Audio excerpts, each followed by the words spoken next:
बच्चों, आपको पता है जैसे मैं त्रैमासिक पेपर लेके आता हूँ, इस बार भी आ चुका हूँ।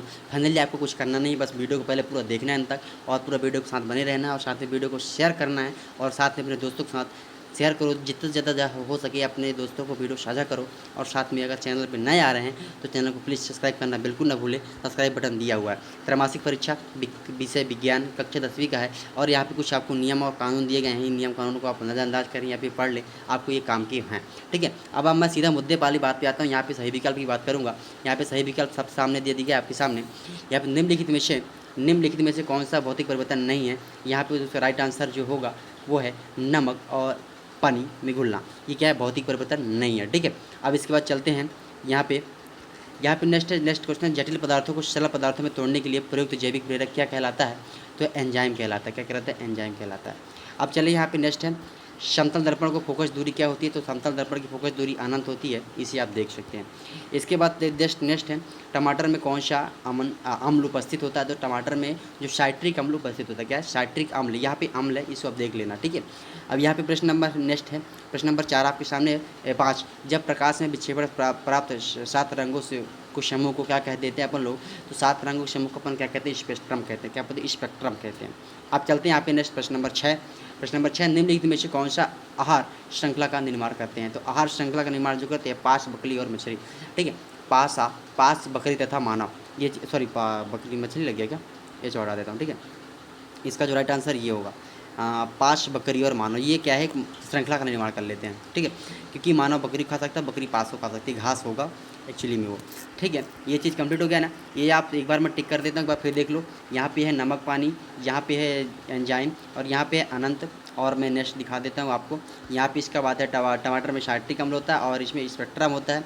और इसके बाद जो होता है आपका, निम्नलिखित में से कौन सा आहार श्रृंखला निर्माण करते हैं। तो बकरी और पास तथा मानव। ठीक है, अब चलते यहाँ पे है, आ जाता है सही खालिस्तान। और रहा खालिस्तान, हमारे शरीर में कोशिकीय स्तर का भोजन खाली का दहन कहलाता है। जो कोशिकीय स्तर का भोजन होता है वो क्या दहन कहलाता है। तो कोशिकीय श्वसन कहलाता है। क्या कहलाता है, कोशिकीय श्वसन। ठीक, यहाँ पे लिखेंगे आप, कोशिकीय श्वसन कहलाता है। ठीक है, अब नेक्स्ट है, आमाशय में निकलने वाले प्रोटीन पाचन विकार का नाम लिखिए। तो आमाशय में पेप्सिन होता है। क्या होता है, पेप्सिन लिखना आपको, पेप्सिन। ठीक है, पेप्सिन हो गया। अब नेक्स्ट है आपके सामने, गोली दर्पण को फोकस दूरी उसका मुख्यतः त्रिज्या खाली आधी होती है। क्या होती है, आधी होती है। ठीक है, आधी होती है। फिर नेक्स्ट क्वेश्चन आपके सामने है, प्रिज्म द्वारा 7 रंगों का विचलन क्या कहलाता है। तो बैगनी रंग कहलाता है। ठीक है, यहाँ पे पूछा है विकिरण, है ना, तो यहाँ पे बैगनी रंग कहलाता है, बैगनी रंग। ठीक है, बैगनी रंग लिख लेना। फिर नेक्स्ट क्वेश्चन आपके सामने, सोडियम हाइड्रोजन कार्बोनेट का सामान्य नाम क्या है। तो उसका बेकिंग सोडा बोलते हैं। इसको क्या बोलते हैं, बेकिंग सोडा। ठीक है, बेकिंग सोडा बोल देते हैं अपन लोग।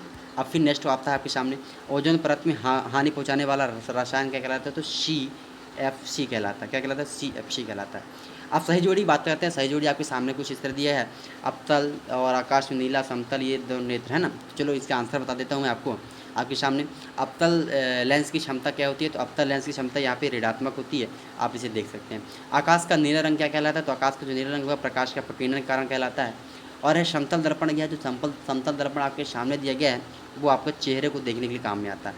फिर ठीक है, नेक्स्ट है स्पेक्ट्रम, प्राकृतिक स्पेक्ट्रम की बात कर रहा है। तो प्राकृतिक स्पेक्ट्रम जो इंद्र से होता है वो तो अपन क्या बोलते हैं, प्राकृतिक स्पेक्ट्रम कह सकते हैं, बड़ा दैनिक किरणें वाला। ठीक है, नेत्र दोष क्या है, जो नेत्र दोष आपको बात कर रहा है तो वायुमंडलीय अपवर्तन को नेत्र दोष कह सकते हैं। ठीक है, और यहाँ पे तारों का टिमटिमाना क्या कहलाता है। तारों का टिमटिमाना कहलाता है आपका कम प्रकाश में धुंधला दिखना। ठीक है, ये चीज़ कंप्लीट हो गया। ओ हो, यहाँ पे गलत हो गया बच्चों, थोड़ा सा एक बार मैं बता देता हूँ आपको। यहाँ पे तारों का टिमटिमाना मतलब हो गया वायुमंडलीय अपवर्तनांक। ठीक है, यहाँ पे इसका वायुमंडलीय अपवर्तनांक होगा, और नेत्र दोष आपका कम धुंधला दिखना। ये चीज़ कंप्लीट कर लेना। आप इसे थोड़ा सा देख लेना, मैं आगे पीछे बोल दिया था धोखे से। ठीक है, ये चीज़ कंप्लीट हो गया। प्रश्न नंबर 3 कंप्लीट मैंने करा दिया है। इसके बाद चलते हैं अपन लोग प्रश्न नंबर 4 और प्रश्न नंबर 5 देखते हैं। यहाँ प्रश्न नंबर 4 आपके सामने है, लोहे की वस्तु पर पेंट क्यों करते हैं अपन लोग। तो लोहे की वस्तु पर पेंट क्यों करते हैं, क्योंकि उस पर जंग नहीं लगे। क्या करें, जंग से बचाने के लिए, ठीक है।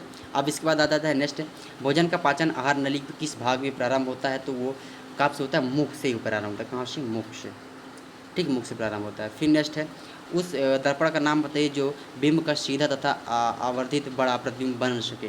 तो उसका क्या नाम होता है, अवतल दर्पण। क्या क्या, अवतल, सॉरी अवतल नहीं, उत्तल। यहाँ पे आप लिखोगे उत्तल दर्पण। उत्तल दर्पण। ठीक है, अब नेक्स्ट आ जाता है अम्लीय वर्षा का पीएच मान कितना होता है। अम्लीय वर्षा का जो पीएच मान होता है वह 5.6 होता है। ठीक है, मतलब अम्लीय होता है। अब इसके बाद नेक्स्ट आपका सामने नेक्स्ट क्वेश्चन है 5वां, जो पदार्थ सूक्ष्म जीवों द्वारा अपघटित नहीं होते हैं उसे क्या कहलाते हैं। तो जो सूक्ष्म द्वारा अपघटित नहीं होता नॉन बायोडिग्रेडेबल कहा जाता है, नॉन बायोडिग्रेडेबल। ठीक है, बायोडिग्रेडेबल, नॉन बायोडिग्रेडेबल कहलाता है। फिर नेक्स्ट क्वेश्चन है मछलियों के हृदय में कितने कक्ष होते हैं। तो मछली के हृदय में 3 कक्ष होते हैं। ठीक है, फाइनली यहाँ पे मैंने कंप्लीट किया। प्रश्न नंबर आते हैं, प्रश्न नंबर शत और सत की बात आपके सामने है। तो ये रहा सत और असत, सत असत आपके सामने दे दिया गया है बच्चों, तो इसे आप थोड़ा सा ध्यान दें। पहला आपका असत हो जाएगा, आपका दूसरा जो हो जाएगा असत हो जाएगा, और आपका जो तीसरा है वो भी आपका असत हो जाएगा। ठीक है, चौथा है लिटमस एक प्राकृतिक अम्ल और क्षार का सूचक है। ये बात सत्य है, इसमें लिखा भी है। और नेक्स्ट है जो पदार्थ है असत ऑक्सीकरण में उपचित होते हैं, ऑक्सीकरण कपचान कहलाते हैं, ये बात असत्य है। और नेक्स्ट है मनुष्य में दोहरा वर्षा तंत्र होता है, ये बात सत्य है। ठीक, ये चीज़ कंप्लीट मैंने करा दिया है। अब रही प्रश्न 6 से प्रश्न नंबर 7 तक, तो इसका नेक्स्ट पार्ट में मैं आंसर ढूंढूंगा और मैं नेक्स्ट पार्ट में लेके आऊँगा। आप पेपर तो देख लीजिए पूरा, और तब तक आप तैयार कर लो। मैं नेक्स्ट पार्ट में इसका पूरा सोल्यूशन, यहाँ पे जो बच्चे क्वेश्चन छूट रहे हैं वो क्वेश्चनों को लेके आ जाऊँगा मैं। फाइनली इसे आप तैयार करो और नेक्स्ट पार्ट का इंतजार करो। नेक्स्ट 5 मिनट बाद आएगा, और इसीलिए आपको क्या करना है, पहले चैनल सब्सक्राइब करना है, साथ में हमारा टेलीग्राम और व्हाट्सएप ज्वाइन करना है, लिंक डिस्क्रिप्शन पर दे दिया गया। Bye bye.